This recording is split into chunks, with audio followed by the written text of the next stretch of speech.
उसको नहीं लग रहा वो इतनी बड़ी है। नेता है, उनको लग रहा है वो बंगाल की नेता है।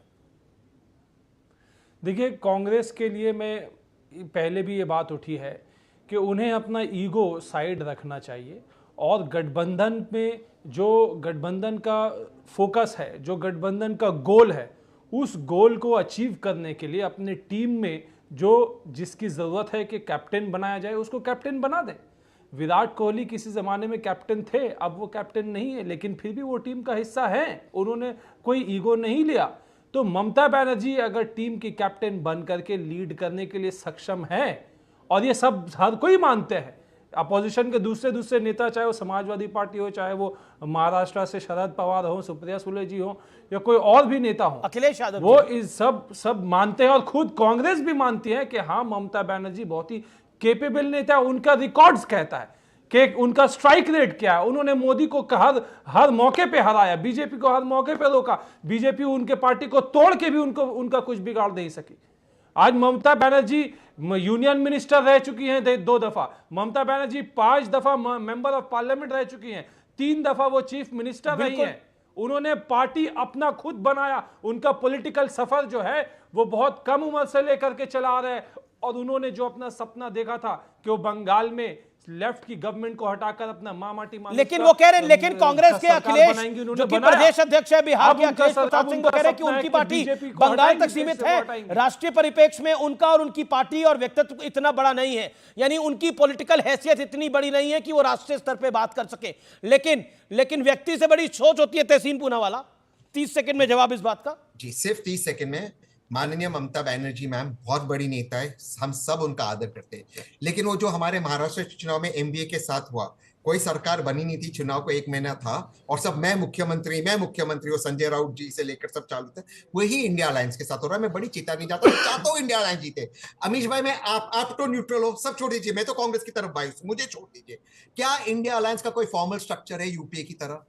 आप ममता बनर्जी मैम करे ना प्रपोज, वो करे प्रपोज, अखिलेश जी उसे सेकंड करे, माननीय ममता बनर्जी मैम बने चेयरपर्सन, किसने रोका है? एनडीए का एक फॉर्मल स्ट्रक्चर है। अरे कैसे कांग्रेस कह रही है कि उनकी पॉलिटिकल हैसियत नहीं है। वो ठीक है, वो कांग्रेस को अपोज करेगी, हार जाएगी इंडिया अलायंस के उसमें अगर ये बात सच है। ये भी इसलिए नहीं कर रहे कि इनके पास वोट नहीं है। एक ममता जी के बोलने से, किसी रीजनल चैनल में इंटरव्यू से, या माननीय आईपी सिंह जी या अखिलेश जी यादव जी के बोलने से थोड़ी होता है। आपको अखिलेश यादव, आप मुझे बोले, मैं आपको प्रैक्टिकल बताता हूँ। ठीक है, आप इंडिया अलायंस प्रैक्टिकल 10 सेकंड।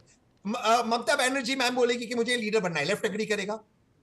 अच्छा, अखिलेश यादव जी बोलेंगे मुझे बनना है, विद अबू आजमी जी शिवसेना अग्री करेगी। तो वो नहीं है उस स्पेस, इसलिए वो सारे कॉन्ट्रडिक्शंस है उस अलायंस के अंदर। वरना आप कीजिए ना, इसलिए कांग्रेस एक्सेप्टेबल है, इसलिए यूपीए की चेयरपर्सन सोनिया जी थी। और कौन कह रहे हैं ममता मैम केपेबल नहीं है, अखिलेश सर केपेबल नहीं है? प्लीज बनिए, लेकिन एक फॉर्मल स्ट्रक्चर बनाइए। वो फॉर्मल स्ट्रक्चर तो बनाना नहीं, हमें बनना है बिल्कुल। ये ओके, एक सेकंड जवाब ले लेते थे।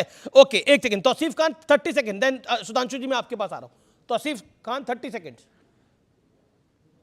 देखिए, इन्होंने मेंशन किया शिवसेना का, तो संजय राउत का भी बयान 2 दिन पहले आ चुका है, उन्होंने भी इस बात को वेलकम किया है, और मैंने आपको अभी गिनाया शरद पवार के बारे में, और भी दूसरे पॉलिटिकल जो अपोजिशन में, और खुद कांग्रेस के नेता भी कहते हैं कि ममता बनर्जी केपेबल है, और जब केपेबल है तो वो लीड करेंगी। राहुल गांधी केपेबल नहीं है आपकी राय में? बीजेपी को राहुल गांधी केपेबल नहीं है आपकी राय में? खदेड़ने का सपना ममता बनर्जी का है। तो सिर्फ राहुल गांधी केपेबल नहीं है मौजूदा परिस्थिति में?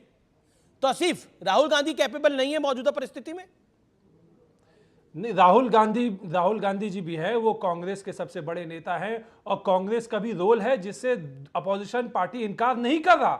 लगभग 200 ऐसे सीट है जहां पे कांग्रेस का डायरेक्ट, अरे वो बिल्कुल है, लेकिन अभी तो राहुल है ना, तो राहुल को हटाकर लेकिन उनका स्ट्राइक रेट कम है, क्योंकि ममता बनर्जी का स्ट्राइक रेट ज्यादा अच्छा है। ममता बनर्जी कम सीटों में, यानी आप चाहते हैं कि राहुल नेता प्रतिपक्ष भी ना रहे? यानी आपका कहना राहुल नेता प्रतिपक्ष भी ना रहे? एक सेकंड 10 सेकंड से अधिक नहीं लूंगा। तौसीफ, 10 सेकंड से अधिक नहीं लूंगा। तौसीफ, राहुल नेता प्रतिपक्ष भी ना रहे? नहीं, इस पे कोई टिप्पणी नहीं है। बात अभी ये है कि भाई लीड अपोजिशन को कौन करेगा। वो नेता प्रतिपक्ष है, लीडर ऑफ अपोजिशन है अपने सीट के बुनियाद पे, और अगर उस पे चर्चा होगी तो वो अलग बात है, अभी अलग विषय, उस पे अभी तो कोई चर्चा नहीं। मतलब ममता बनर्जी फोरफ्रंट पे हो, राहुल जी उन्हें फॉलो करें, ये आपको लगता है फॉर्मूला, ये फॉर्मूला होगा? और खबर आ रही है कि अरविंद केजरीवाल का भी साथ ममता बनर्जी के साथ है, यानी कांग्रेस अलग थलग पड़ गई है। अखिलेश यादव, शरद पवार, अरविंद केजरीवाल अगर एक साथ आ रहे हैं तो निश्चित तौर पर यह बहुत बड़ा है। Sudhanshu Trivedi, the game is on, यानी राहुल गांधी में डिस्प्लेजर शो कर रहा है ऑपोजिशन। देखिए, मैं सभी अपने विपक्ष के सम्मानित प्रवक्ताओं की बात सुन रहा था। मैं इस पे अमीश जी एक विश्लेषण देना चाहूंगा, उसको सिर्फ भाजपा प्रवक्ता के रूप में ही, एक राजनीति के विद्यार्थी के रूप में। देखिए, दोनों की बात सही है। तहसीन भाई की बात सही है कि कांग्रेस पार्टी का हर राज्य में प्रभाव तो है, भले ही कांग्रेस कुछ भी हो, उसको पश्चिम बंगाल में भी उसका वोट भी है, कार्यकर्ता भी है, उसका तमिलनाडु में वोट भी है, कार्यकर्ता भी है, उत्तर प्रदेश में, बिहार में वोट भी है, कार्यकर्ता भी। तो पार्टी तो कांग्रेस बड़ी है, मगर अब समस्या क्या है कि पार्टी का नेतृत्व जिसके हाथ में है, अब राहुल गांधी जी को जबरन नेतृत्व दे रखा गया है। अब आप सोचिए, आयु, अनुभव और राजनीतिक वरिष्ठता में क्या राहुल गांधी जी ममता जी के बराबर हैं? बहुत पीछे हैं। लालू प्रसाद यादव जी के बराबर हैं? बहुत पीछे हैं। शरद पवार जी के बराबर हैं? बहुत पीछे हैं। यहां तक कि मैं कहूंगा एमके स्टालिन से भी बहुत पीछे हैं। तो अब समस्या क्या हो गया है कि जो पार्टी बड़ी है उसके नेता का कद बहुत छोटा है, और जिन नेताओं का कद बहुत बड़ा है वो पार्टी उतनी बड़ी नहीं है। तो सामान्य भाषा में मैं कहूं कि सामान ज्यादा बड़ा है और थैला छोटा है जी। अब छोटी थैली में ज्यादा बड़ा सामान आप जबरन रखने की कोशिश करेंगे तो थैली का फटना स्वाभाविक है। ऐसा ही कुछ कुछ इंडी गठबंधन के साथ हो रहा है। दोनों को अपनी इस डाइकोटोमी को समझना चाहिए। कांग्रेस बहुत को बड़ी खबर आ रही है, पार्टी होने कर्नाटक का सरकार वीर सावरकर की इस तस्वीर को हटाएगी। बेलगावी असेंबली से हटाई जाएगी वीर सावरकर की तस्वीर। यह बहुत बड़ी खबर है। 2022 में बीजेपी की नेतृत्व वाली सरकार ने वहां पर इस तस्वीर को लगाया था। कांग्रेस के स्टैंड के तहत यह फैसला है। प्रियंक खड़गे का यह बयान है, जो कि कांग्रेस के सर्वोच्च नेता मल्लिकार्जुन खड़गे के सपुत्र भी हैं और कर्नाटक में कद्दावर मंत्री भी हैं।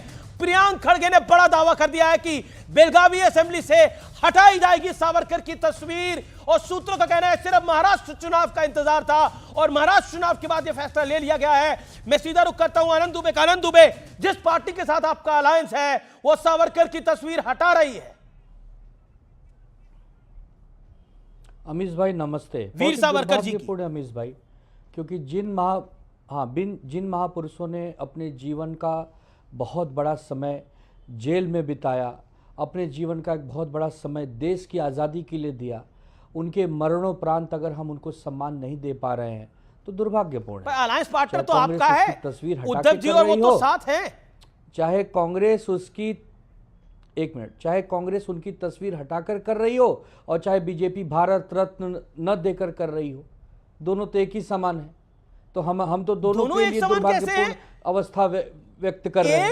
एक जगह तस्वीर हटाई जा रही है वीर सावरकर की लगी हुई, जो बीजेपी के शासन में लगी, दोनों एक समान कैसे हैं? आनंद दुबे जी, एक तस्वीर हटाकर अपमानित कर रहा है, दूसरा तस्वीर लगा तो रहा है लेकिन उनको सही सम्मान नहीं दे रहा है।